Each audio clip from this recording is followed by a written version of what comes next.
Tanzania yetu ni nchi ya umoja, nchi ya ushikamano, amani na utulivu ndio ngao zetu.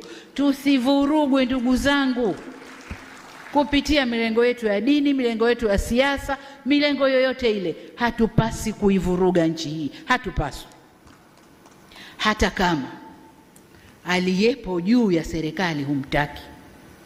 Kuna muda, this is a democratic country. Huyu mtu ataendesha mpaka wakati huu, kafanya makosa, semeni makosa yake. Kosa la serikali ya awamu ya 6 kueneza huduma bora za afya Tanzania, hilo kosa letu.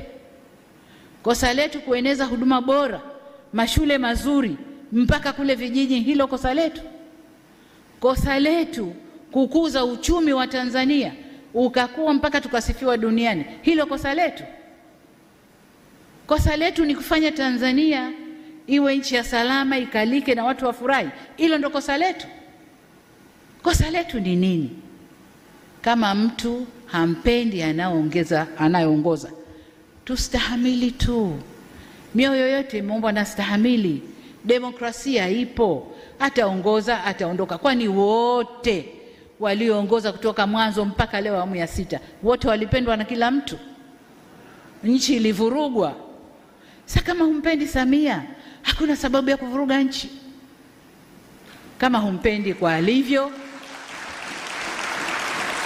humpendi kwa dini yake, humpendi kwa alikotoka, hakuna sababu ya kuvuruga nchi. Katiba yetu, sheria zetu zipo. Nchi hii inaongozwa kwa katiba na sheria zetu. Hakuna sababu ya kuvuruga nchi ndugu zangu. Kwa ni waombe sana, zile sumu zinazotiwa huko, mnapotiwa sumu tumieni akili zenu.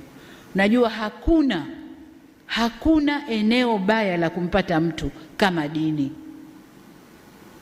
Unapomkamata mtu kwenye dini na ukamlisha ubaya wa mtu kwenye dini, unajenga chuki ya ndani ya moyo kuliko wanasiasa. Wanasiasa wakimharibu mtu, wanamharibu mtu kichwani. Kichwa hakiweki. Akija mwingine na zuri, ile baya litaondoka, zuri litaingia. Lakini ndani ya moyo likiingia, limeingia. Kwa viongozi wetu wa dini, kaeni kwenye mstari wenu. Dini zetu zote zinasema kila mamlaka imeletwa na Mungu. Kila mamlaka imeletwa na Mungu.